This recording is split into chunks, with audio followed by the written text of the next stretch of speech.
everybody, Zee Garcia here, and today I'm going to be revisiting my top 10 from 2023, and the way I did this was the same way I did it last time when I did it for 2022. I found the games from 2023 I've played, I put them into a big old pile, I sorted them, I ranked them, I hammered out a top 10. Then I went and I looked at the previous top 10 and saw what had changed, what was new, what had fallen off completely, right? So let's go ahead and dig into it. I'm going to tell you about the new ones here and where they were last time. And I'm going to discuss also if anything fell off the list entirely. I'll mention that at the end, okay? So here we go. Let's dig into it.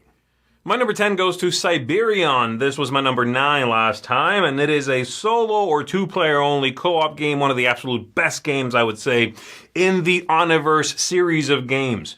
It's up there with Onirim for me. It's fantastic. It has a nice sort of scaling up effect. As you do things, you get better at stuff. So it really is a rewarding game. Love it.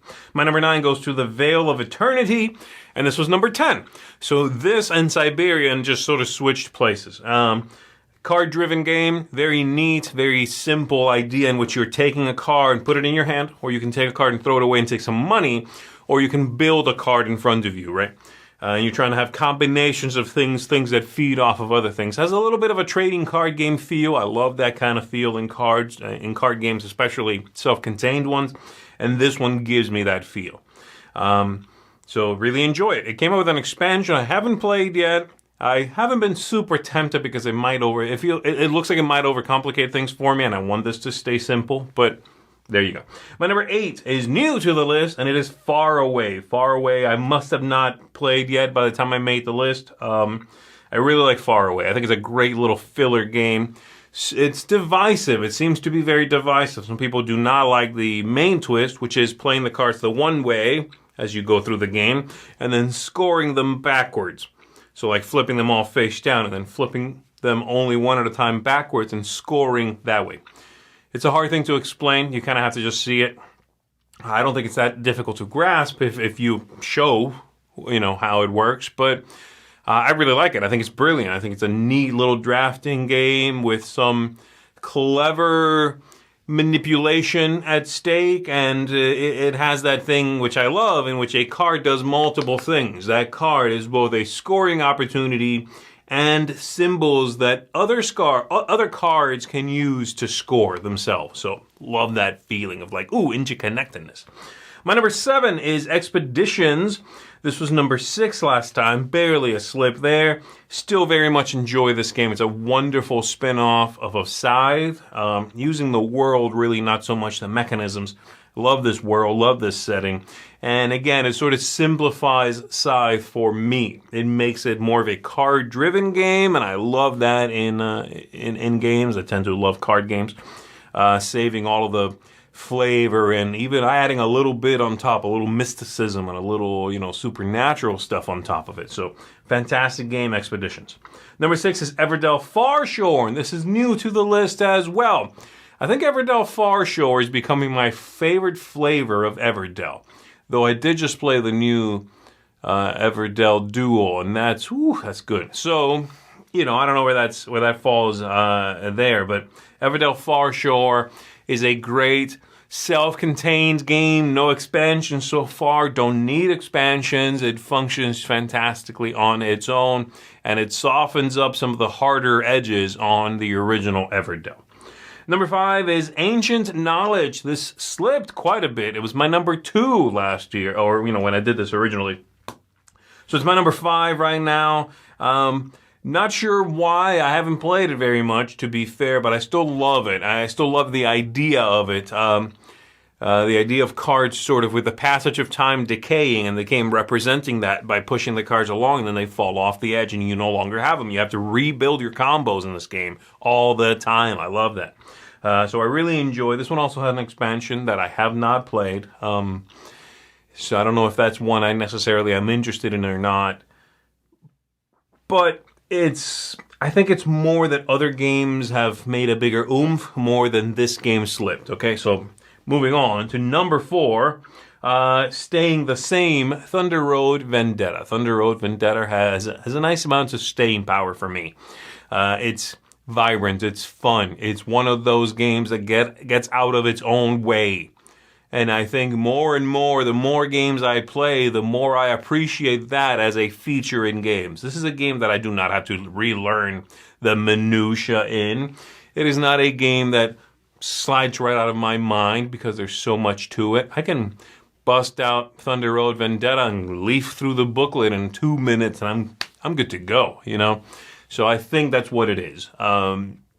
It's got fun expansion, certainly, but you don't need any of that unless you're playing it all the time. Even the core box itself is just super, super fun. My number 3 is brand new to the list, and this is Kinfire Chronicles. And I know this was because I hadn't played it before, but wow, what a fantastic dungeon crawler, story-driven kind of game. I love that it manages to give you a well-formed, fully fleshed world without a billion moving parts. This game is engaging, it is vibrant without being cartoony necessarily. It is lighthearted and serious. The world clearly has high stakes, and there are things going on that are important in this world that you are, inhabiting. But everything is done with a deft touch, Combat is simple, it's straightforward, it's clean. Visiting town has some lighthearted moments. And again, the characters and the world are both interesting. So I really like Kinfire Chronicles. Fantastic campaign game that I certainly would recommend if you are feeling tired or have soured on the idea of these heavy, dreary campaign games where your character has a billion stats and you have to, everything feels like heavy lifting. Number 2 was number 3 last time. This is Marvel Zombies. So Marvel Zombies moved up one spot, but in the top 3, that's a big deal. And I think it's the fact that this is my favorite zombicide, I would say, at this point. It has streamlined a tremendous amount from not just the original Zombicide, obviously, but even the recent Zombicides. It's a very streamlined system. And on top of that, you get a serious, helping of Marvel fun added into it. And it's just an amazing both Marvel game and Zombicide game. And then lastly, my number 1, it remains my number 1, that is Unmatched Adventures, Tales to Amaze. I just love the fact that it takes Unmatched and turned it into a co-op game, meaning it revitalized not just that system, but everything I owned for it I can now take and plug into this game. I would love to have more of this stuff. I know that they're coming out with a Teenage Mutant Ninja Turtles set, which is fun, and I'm super looking forward to it, but I want more of this stuff. I want more of this sort of cryptid, weird stuff, spooky, whatever to go up against. So I'm hoping that they come back to the well on this one. But as it is, I absolutely love it. So, things that fell off the list for me. At number 8, Come Sail Away last year is no longer on the list. Still a very good game. One of my favorite games, actually, from Sashi and Sashi. And it would be in the next, in the next couple or so, the next 3 or 4 or so. With a Mancala mechanism that I really enjoy, but it slipped out. At number 7 was Earth. Earth is a fantastic game, but it is a bit of a serious game. And again, I think this year so many of these games are fun and vibrant and pop that Earth feels a little more dry, perhaps, by comparison. Still fantastic. And then at number 5 was Ticket to Ride Legacy, and I completely understand this one. It's a legacy game. I fully respect it. I thought it was a fantastic experience.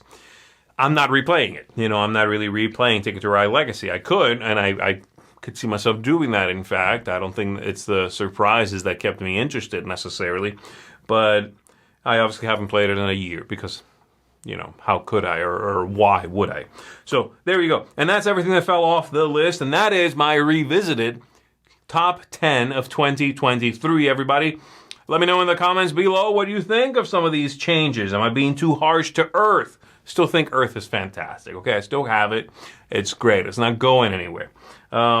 yeah, what you thought of some of these new discoveries. What did you discover late in 2023 that would have made your top 10, you know? Anyway, that's it for me. My name is Zee Garcia. I'll see you on the next one.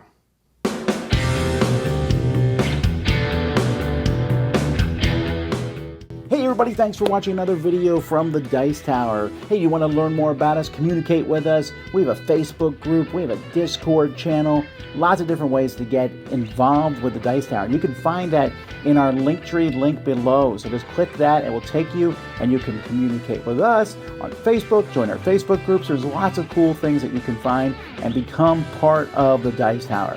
Thanks so much for watching. I'm Tom Vasel.